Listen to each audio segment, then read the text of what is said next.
Well, good evening, everyone. 10 months ago, I traveled to the People's Republic of China at a time of profound tension between our countries, with the aim of stabilizing the relationship, reopening and strengthening our high-level channels of communication. Over a series of candid and constructive conversations I had then with President Xi and other senior officials, I made clear our policies and intentions and identified issues of shared interest where we might work together. Those discussions, which were followed by additional senior-level visits and meetings between our governments, helped lay the foundation for a productive summit between President Biden and President Xi in San Francisco at the end of last year. Our leaders agreed on concrete steps to cooperate on issues that matter to our people and matter to the world, and reduce the risk of misunderstanding and miscalculation. In the months since then, we focused intensively on advancing those commitments. I returned to China this week to take stock of where we've made progress and where more needs to be done so that we can deliver tangible results for the American people. That's been the focus of my meetings over the last 2 days with President Xi, with Director and Foreign Minister Wang Yi, with the Minister of Public Security, Wang Shouhong, and the Shanghai Party Secretary, Chen Jining. Since the Woodside Summit, we've advanced our cooperation on fentanyl and other synthetic drugs, the #1 killer of Americans between the ages of 18 and 45. Specifically, the PRC has issued a public notice to industry. It's taken enforcement action against some companies that produce precursors. Those are the chemical ingredients that make up synthetic drugs. And the U.S. and China have set up a joint counter-narcotics working group to collaborate on policymaking and on law enforcement, and to share technical expertise.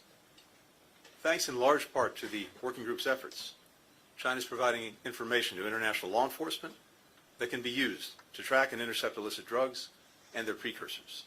And our two governments recently agreed to share best practices on closing loopholes in our financial systems that the drug traffickers and other criminal enterprises use to launder money.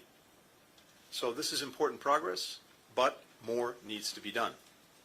In my discussions, I underscored the importance of the PRC taking additional action, in particular by prosecuting those who were selling chemicals and equipment used to make fentanyl, meeting its international commitments to regulate all of the precursors that are controlled by the UN Commission on Narcotic Drugs, and disrupting illicit financing networks. Since the Woodside meeting between the presidents, we've also resumed direct military-to-military communications at multiple levels, something that I made a top priority for my meetings in Beijing last year. U.S. and PRC defense officials met for 2 days at the Pentagon in January. Earlier this month, our two countries' air and naval forces held talks aimed at ensuring safer interactions. Last week, Secretary of Defense Austin had his first video call with Minister of Defense Don Jun. Direct, open, clear lines of communication like these are critical to avoiding miscalculations. I'm pleased to announce that earlier today, we agreed to hold the first U.S. PRC talks on artificial intelligence, to be held in the coming weeks. We'll share our respective views on the risks and safety concerns around advanced AI and how best to manage them. We also spoke about ways that we can continue to grow people-to-people ties between our countries, particularly educational exchanges. Our governments have a vested interest in creating open and welcoming conditions for these programs, which have long enriched both of our countries. As you know, I had a chance to meet yesterday with a few dozen American and Chinese students who are learning side by side at the NYU Shanghai program, as well as in other joint U.S. PRC university programs in China. I heard how the experience has deepened their knowledge inside and outside the classroom and forged ties that will last well beyond their shared educational experience. While there are more than 290,000 Chinese students in the United States, there are fewer than 900 Americans studying here in China. And that's a significant drop from a decade ago when we had about 15,000 Americans studying here. President Xi said that he wants to significantly increase the number of Americans studying here in the coming years, and that's something that we support. We have an interest in this because if our future leaders, whether it's in government, whether it's in business, civil society, climate, tech, and other fields, if they're going to be able to collaborate, if they're going to be able to solve big problems, if they're going to be able to work through our differences, they'll need to know and understand each other language, culture, history.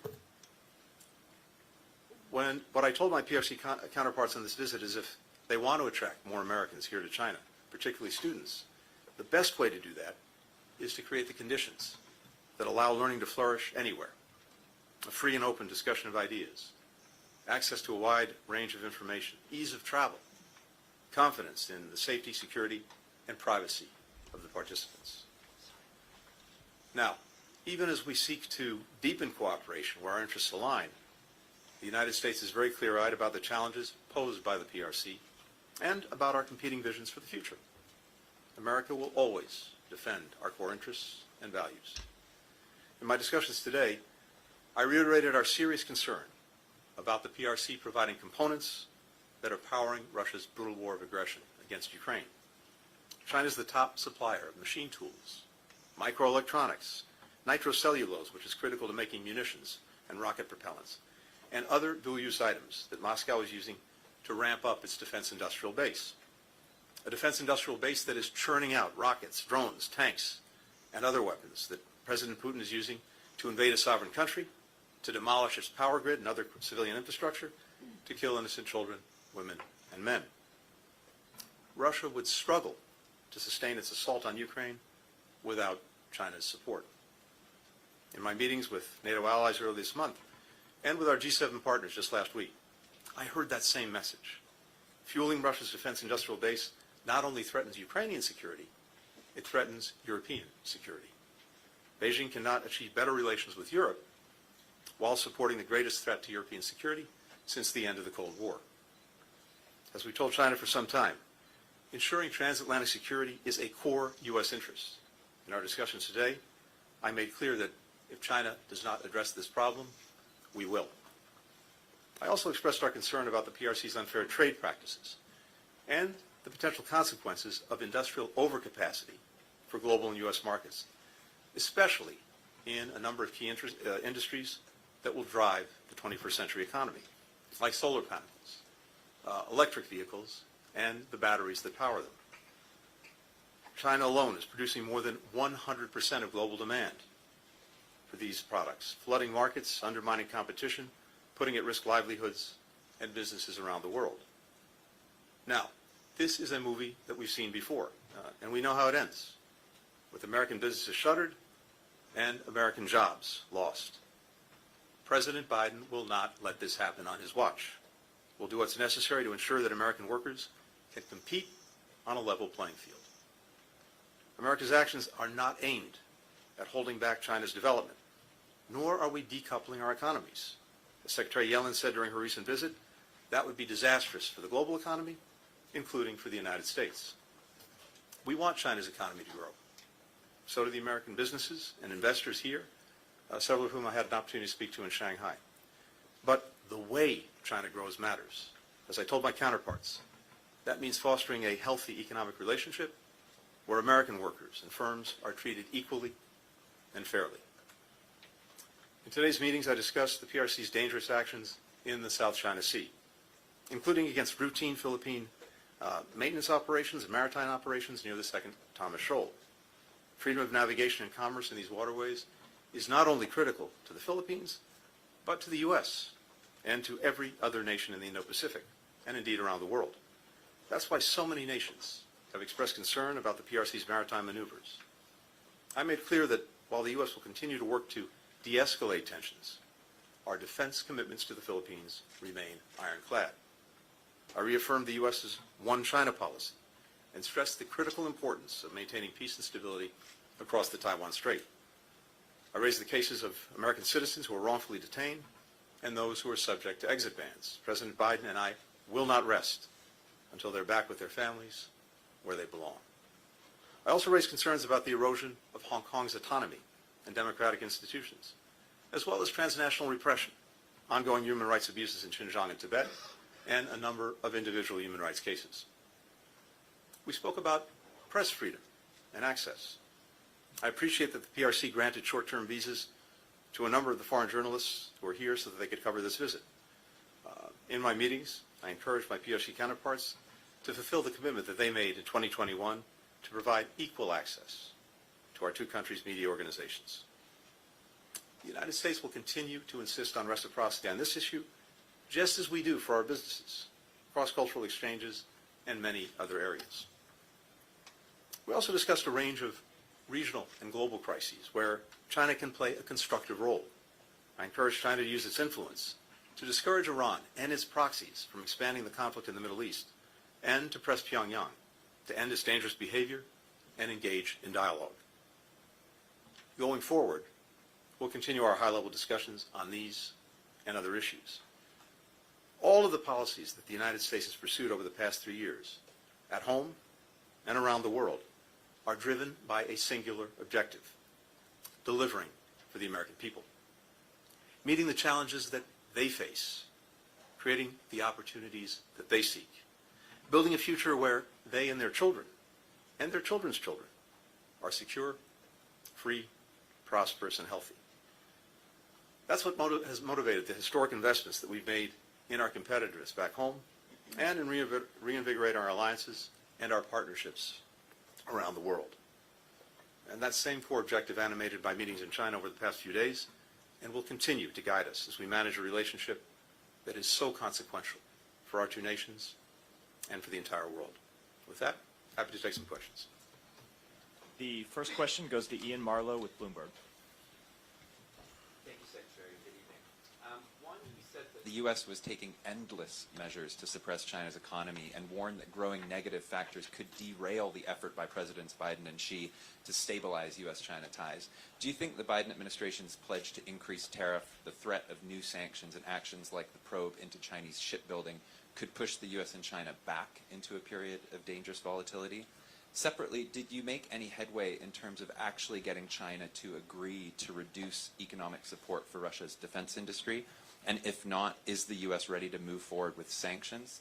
And separately, given North Korea is also sending massive shipments of munitions to Russia, did you bring that up with your Chinese counterpart? And did you get any Chinese cooperation there? And finally, just on TikTok, did that come up in conversations today? And how do you expect China to respond? Thanks. Not sure I got all of it, but I'll try it. Thank you. On the last question, no, TikTok did not come up, so I can answer that one very quickly. Look, on the economic relationship, let's put this in perspective. The United States remains the largest market for Chinese products of any country around the world.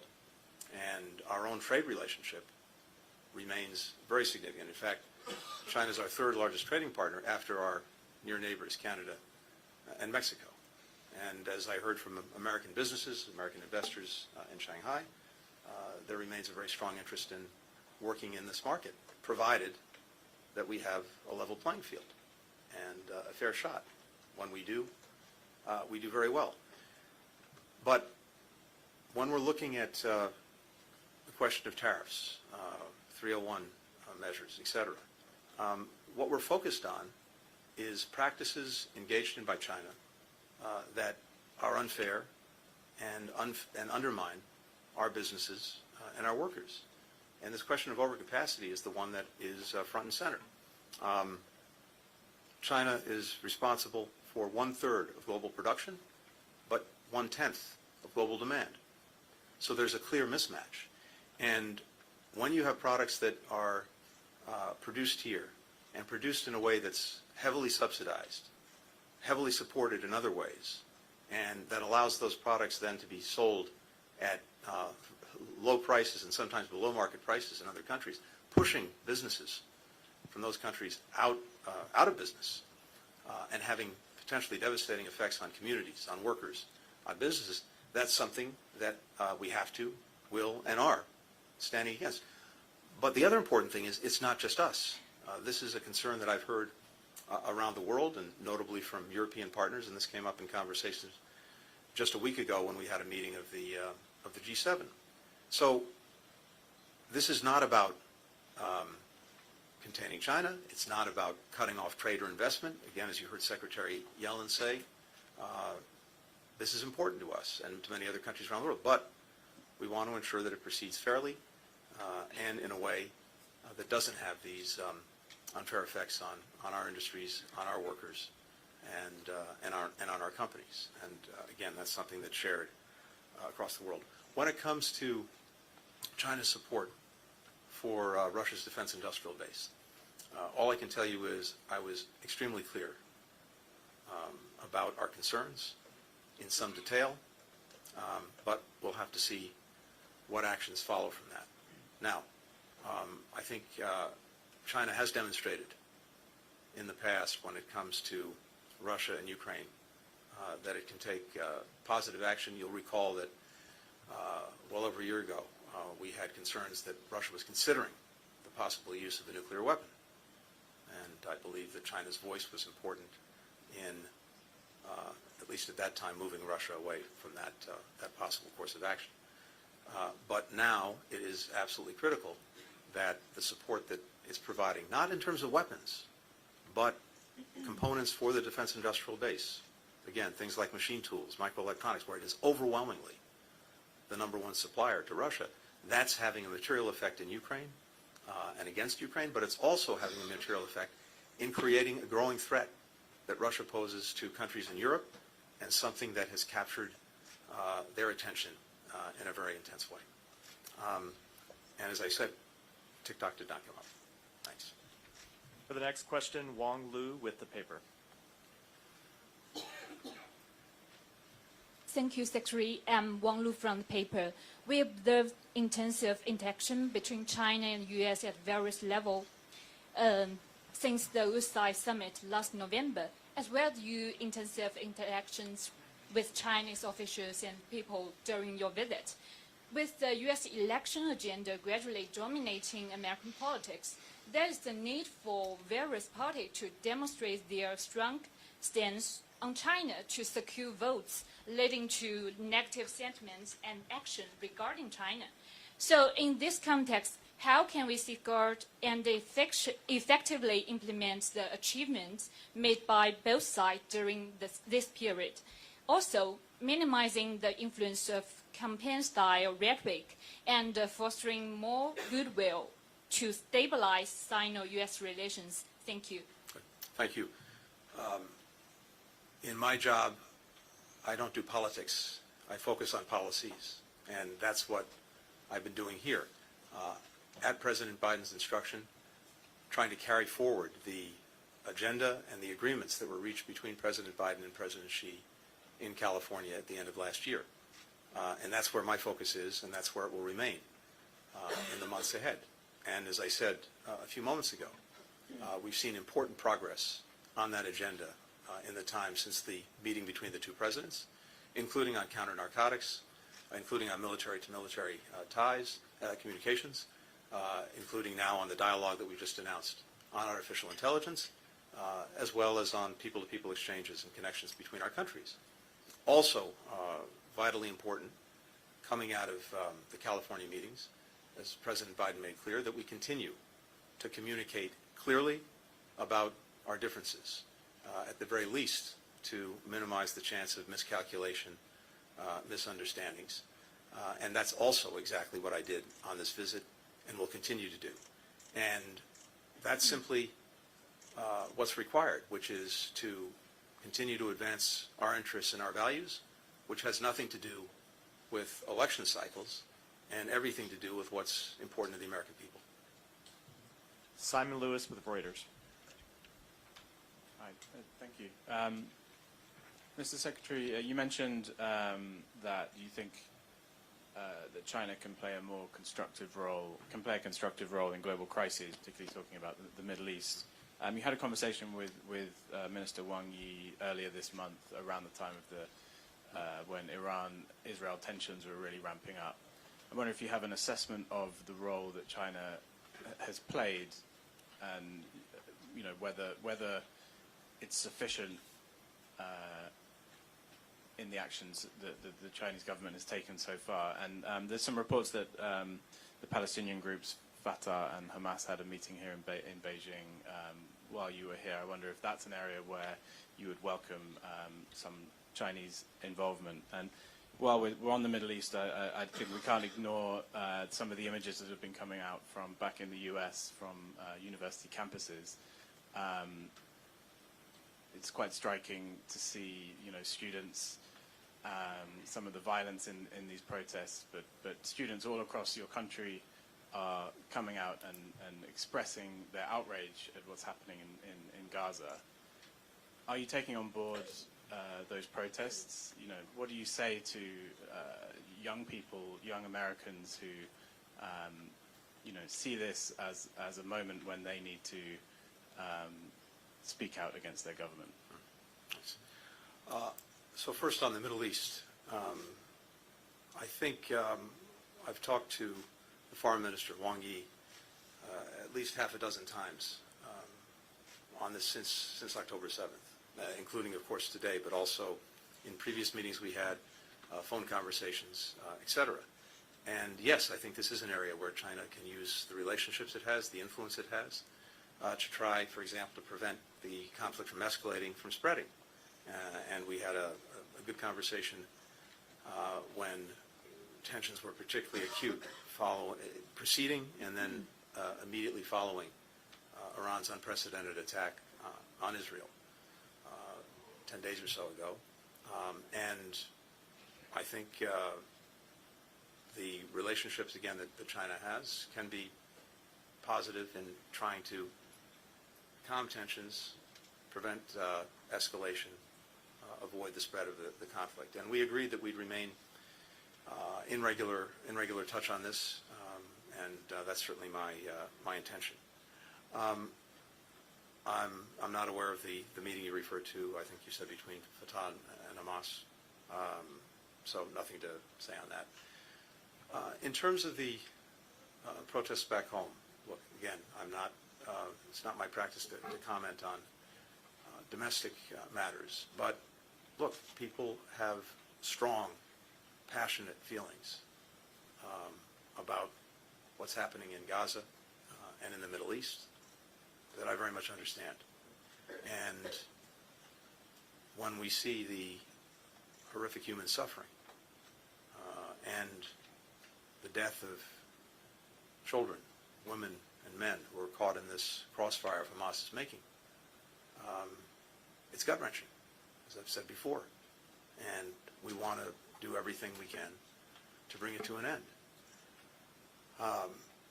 And in our own country, it's a hallmark of our democracy that our citizens make known their views, their concerns, their anger at any given time.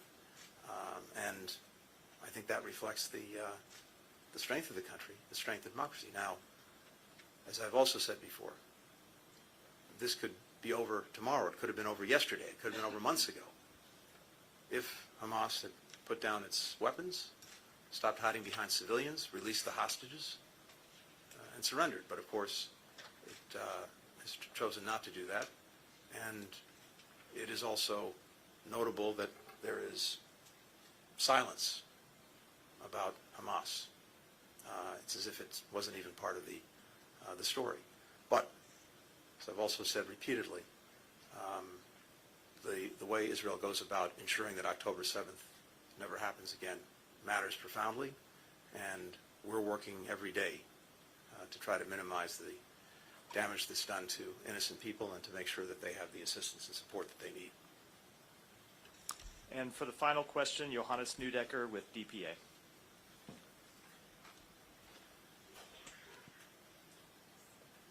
Thank you. My question was basically just asked, but Good, thank you. I'm just going to ask another one. You said that you also require countries in Europe to, kind of join the